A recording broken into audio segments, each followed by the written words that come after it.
So Shadowlands is here. BlizzCon is over and we now have all the current information available about the upcoming World of Warcraft expansion. In this video I'm going to answer the question, will Shadowlands break WoW? I'm going to be analysing what we know of the new expansion from the perspective of potential exploits, creative use of game mechanics, glitches and overall game stability. Now, it is worth stating for the purposes of finding bugs and unintended uses of game mechanics that it never gets better than a new expansion. There's a very strong correlation between the amount of content released and the total number of exploitable mechanics in the game. This has been particularly the case since Blizzard fired large numbers of their staff and also adopted a policy of using beta testing as a method of marketing via Twitch rather than actual testing of the game. There will be major glitches and instability unless Blizzard dramatically reverse their program of austerity and begin investing properly in human resources and their product. There was no indication at BlizzCon that this will take place. At the start of Battle for Azeroth, I made a video stating that the game was completely broken. This was quite controversial. I didn't intend it to be so. Some seem to think that I was attacking Blizzard. In actuality, I just had a fascination with how such a large corporation could spend so much money on an expansion and produced so many glitches. The extent of the problems were largely unknown to the player base, who mostly experienced the game at max level, where the issues were least obvious. But at lower levels of play, the carnage was quite noticeable. Just for example, the entirety of Warlords of Draenor flight paths took you straight through solid objects for an entire patch. I know of at least 300 individual mobs spread across Azeroth that had glitched and overpowered abilities that one-shot unsuspecting players. Many of these have not been fixed to this day. Those that were eventually fixed were mostly fixed because I made videos explaining how players could exploit these NPC abilities to their advantage. One of the most extreme examples persists to this day. The starting zone of Gilneas is broken and unplayable, and reports have flooded into Blizzard since day one of Battle for Azeroth, with no response or action taken. On any given day you can look on the bug report and there is probably someone complaining about that issue. This was the result of the stat squish, an algorithmic compression of the game's data which completely ignored any subtleties in NPC abilities, and this is an issue we'll come to later. Bear in mind that this was 6 months before the mass firings that noticeably and greatly weakened Blizzard's ability to both detect and fix game problems. So that's the background coming into the Shadowlands. Now, I'm not suggesting that anyone should avoid purchasing Shadowlands. I'll almost certainly be doing so myself, but I want to make it clear what is going on. There does seem to be something very wrong with an organisation that is clearly remunerating people in managerial positions with millions of dollars for what seems like failure and taking away essential support personnel from the player community. I would, however, strongly endorse the advice of the many player advocates on YouTube who discourage the practice of pre-ordering. Now, beyond the simple fact of an expansion and the chaos it tends to cause, where and how are glitches and bugs likely to manifest? Shadowlands does look extremely promising for those trying to develop creative use of game mechanics, and that's because of the range of new abilities that are going to be emerging, not to mention the resurgence of older abilities. Now, before I start on this, for those of you who are new to this channel and possibly surprised by the candid way I'm talking about exploitation, indeed all hacking methods, are morally neutral. They can be used for griefing or self-enrichment, but they can also be used to help other players get insight into the mechanics of the game, punish the wicked, explore beyond the boundaries to enter hidden worlds that were never meant to be seen, or, as I mostly prefer to do, create exciting new emergent gameplay at no additional cost to the player. In short, it is a tool do with it as you will. Now, the new Covenants players will join in the Shadowlands will be gifting the players new abilities independent of race or class. Zone-specific buffs are nothing new to Warcraft, but these look much more interesting to me from an exploit perspective, for the reasons that are explained here. This is a non-combat ability typically, although you can use a lot of them in combat. I like to say it's a way that you can solve a problem without fighting it. Solving a problem without fighting it is code for an ability which has some kind of impact on the game, rather than a non-ability where you get a passive plus 5% on crit or something, which is what Blizzard generally do. The former type of ability is genuinely transformative and can be exploited. The latter, not so much. For example, the Unburden ability, mentioned in the deep dive here, is a 300% movement speed increase, which is supposed to last for 4 seconds. But as many monks will know, that type of ability often glitches out, and can be extended for significantly longer periods using relatively simple techniques by slowing transmission speed between client and server. The Door of Shadows ability, allowing you to, quote, wend through the shadows, sounds like it will have applications for explorers looking to get through invisible walls and other barriers. The degree to which these abilities could be useful beyond their intended purpose is not yet known. It depends how restricted they are, whether to the zone, the Shadowlands, outside of instances, etc, etc. The problem from Blizzard's perspective is that while they don't like players using new abilities for unintended purposes, there's a huge amount of player activity based around doing just that, and most of it is entirely harmless. The heavy-handed restrictions Blizzard have been imposing in recent patches has almost certainly cost them more in lost revenues than the mostly non-existent benefits they think they're obtaining in terms of game protection. Encouragingly, in this expansion, they finally seem to be understanding why Fun Detective has become such a meme in the community. But it's very early to say what will happen. There are also some class-specific Covenant abilities. The examples they used here look really tedious and uninteresting, mostly minor damage buffs. Possibly if they can be stacked with similar abilities, there may be some interesting gameplay here, but it is going to be harder to figure that out, very much the domain of class specialists. The concept of soul binds that they explained in this part of the presentation looked on paper to be really interesting, but when you look at the actual abilities, again, they are totally underwhelming and not really worthy of further discussion. Now, the biggest change announced to this expansion is to leveling. And there's some genuinely radical changes here. So first and foremost, this is the main thing we hear from everybody, that leveling takes too long. I want to pick up on this point here. In patch 7.35, Blizzard dramatically increased the health pools of mobs and reduced XP per kill. This was a disaster, forcing many players out of the game.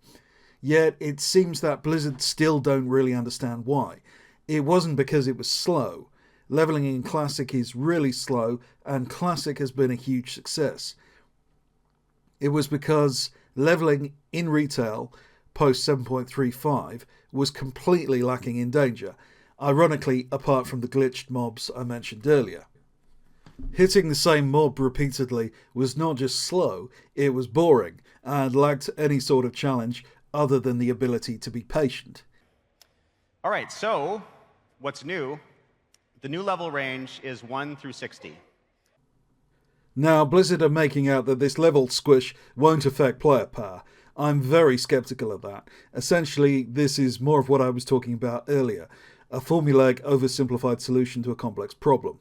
A game as complex as WoW just isn't that linear. You probably want to know what significantly means, and it's, depending on your playstyle, 60 to 70% faster to level from 1 to 50. This suggests to me strongly that they are simply abandoning the old world. Any bugs, exploits or glitches that exist there will remain permanently unless they directly impact on new content. But essentially, you can take any of the previous expansions, including Battle for Azeroth, and you can set your story to that state, and you can level from 10 to 50 through an entire expansion story, as opposed to weaving in and out. It seems to me here that Blizzard are being grossly naive about the potential for leveling exploits. This is an absolute dream for exploiters and players who want to use creative use of game mechanics to level quickly. The reason is that there are so many quests, mob grinds and other tricks to level quickly in specific brackets, where originally the game designers had to think very little about the consequences because a player would inevitably outlevel that area. This changed with the introduction of scaling tech to the old world, but what Blizzard are proposing dramatically accelerates the problem. Essentially what this invites people to do is find just one technique that will get them a lot of XP first, and just do that till they reach the current expansion level at 50. If Blizzard fixed that technique, there are literally hundreds of others. To some extent this has already happened with the introduction of the party sync system, which is fundamentally exploitable by nature. Me and my patrons have found methods to level up in as little as a few hours, quite literally. At the moment those methods are pretty obscure and known only to a select few, but this change will mean all that stuff going mainstream. All starting zones, including our brand new one, are going to be scaled from 1 to 10. This means Death Knight and Demon Hunter as well, and I'll talk about allied races a little bit later. Very obviously here, it's an extremely bad idea to allow demon hunters to enter low-level battlegrounds. And if you played in a low-level Warsong Gulch recently with a demon hunter that's managed to use party sync to scale down, you'll know just how bad. From character creation, your only option as a brand new player for your first time through is Exile's Reach. Here's our first shot of the zone. Thanks, I hate it. Now, normally I'm not so irrationally negative, but this looks to me like one of the Warfront zones, or perhaps the updated Arathi Basin or Warsong Gulch.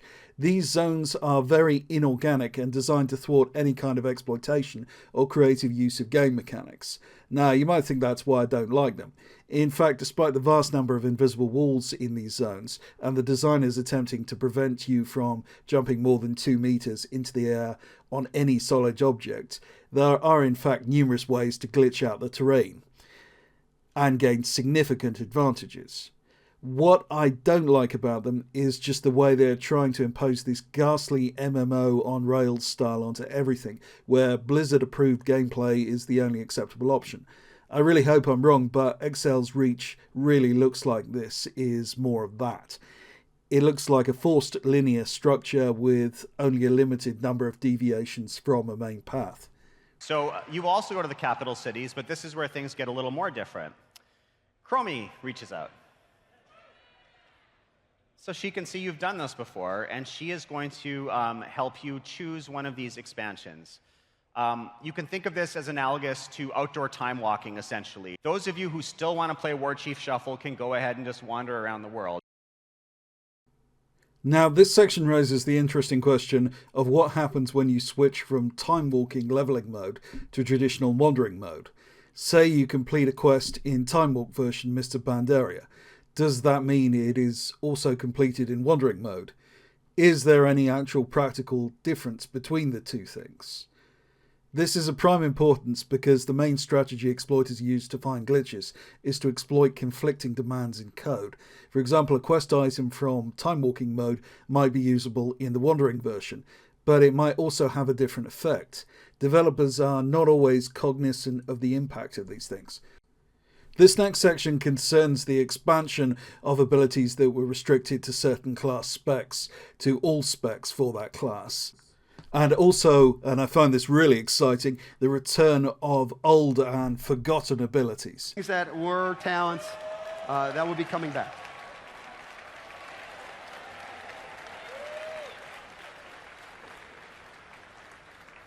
And the last category is just like me and you guys, long lost friends, back together. These are abilities that are coming back, and they've been gone for a while, and they went away for different reasons. Maybe we couldn't find a lot of application for them.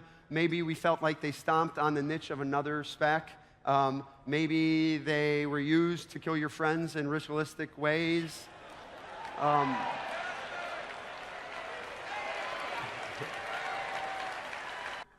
Now, most of these abilities had pre-existing creative uses of game mechanics associated with them. So to a large extent, it's just a question of searching through the internet archives from previous expansions and looking for those plays. Then seeing if those plays fly in the content they were originally designed for, and perhaps also in later content that no one had ever been able to use them in before. Eyes of the Beast I'm particularly interested in. There are a ton of things you can do with that. Now, moving on, we're going to discuss the unveiling of Torghast, the Tower of the Damned, which seems to be a kind of scaled, procedurally generated challenge. And now we are inside the tower. We're now in an instance. It's a scalable dungeon from 1 to 5 players. That means you can go in solo, you can go in with a group of 5 players, you bring a tank and a healer, or maybe just 5 DPS, and it should always just work out. That wasn't a joke, it actually does. It works. Response to this feature from critics seems to have been broadly positive, with many critics making reference to Legion's Mage Tower, which was much loved. I'd sound a note of caution. This sounds more like Island Expeditions to me. Procedural generation is no substitute for design.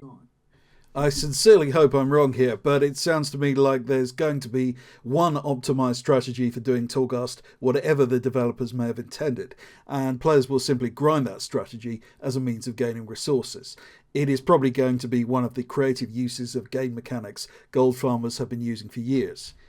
Additionally, Blizzard never seemed capable of determining which items should and should not be allowable with these special challenges. For example, the original Mage Tower could be trivialized by simply splitting and stacking Light's Blood Elixir, allowing you to essentially do infinite damage.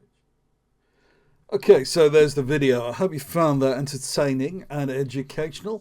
If you did, why not subscribe? And if you really liked it, perhaps you consider becoming one of my patrons, where I publish techniques far too hot for YouTube. We've got a ton of interesting stuff on there at the moment, particularly with the party sync system leveling exploits that I mentioned earlier in the video. And also I've started doing exploits for WoW Classic. There we've got a really interesting low-level damage exploit and some weird and offbeat gold farms. Thanks for watching. This has been Archfelder.